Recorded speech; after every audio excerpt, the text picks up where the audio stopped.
Adventures of Huckleberry Finn by Mark Twain.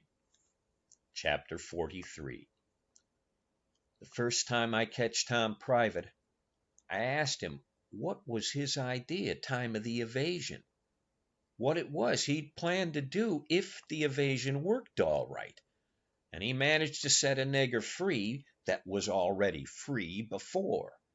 And he said what he had planned in his head from the start, if we got Jim out all safe, was for us to run him down the river on the raft and have adventures plumb to the mouth of the river, and then tell him about his being free and take him back up home on a steamboat in style and pay him for his lost time and write word ahead and get out all the niggers around and have them waltz him into town with a torchlight procession and a brass band, and then he would be a hero, and so would we.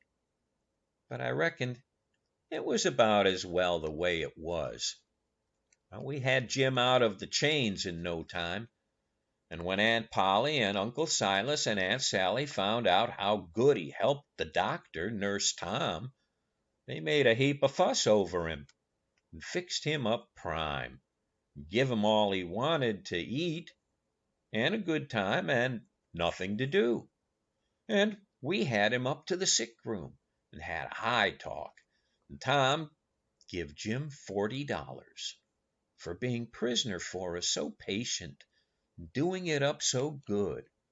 And Jim was pleased most to death and busted out and says, "There now, Huck, what I tell you? What I tell you up there on Jackson's Island? I told you I got a hairy breast. And what's that the sign on it? And I told you I been rich once, and I gwine to be rich again. And it's come true. And here she is, there now. Don't talk to me. Signs is signs. Mine, I tell you, and I know just as well as I's gwine to be rich again, and I's standing here rich this minute."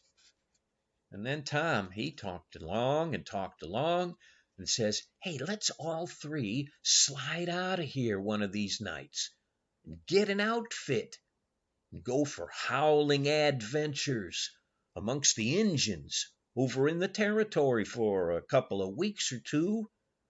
And I says, "All right, that suits me, but I ain't got no money for to buy the outfit. I reckon I couldn't get none from home, because it's likely Pap's been back before now and got it all away from Judge Thatcher and drunk it up." "No, he hain't," Tom says. "It's all there yet, $6,000 and more, and your Pap ain't ever been back since.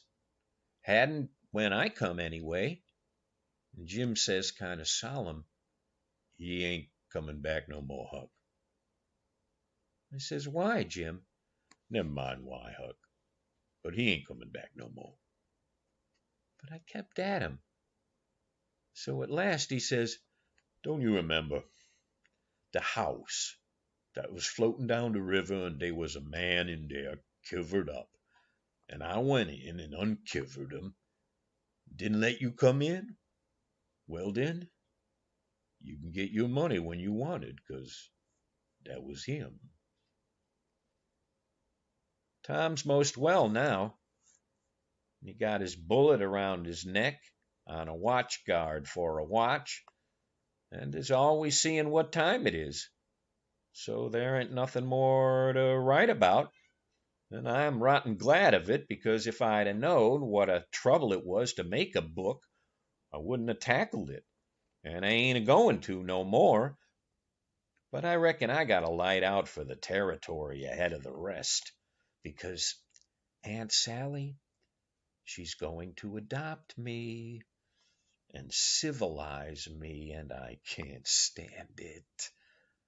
I've been there before.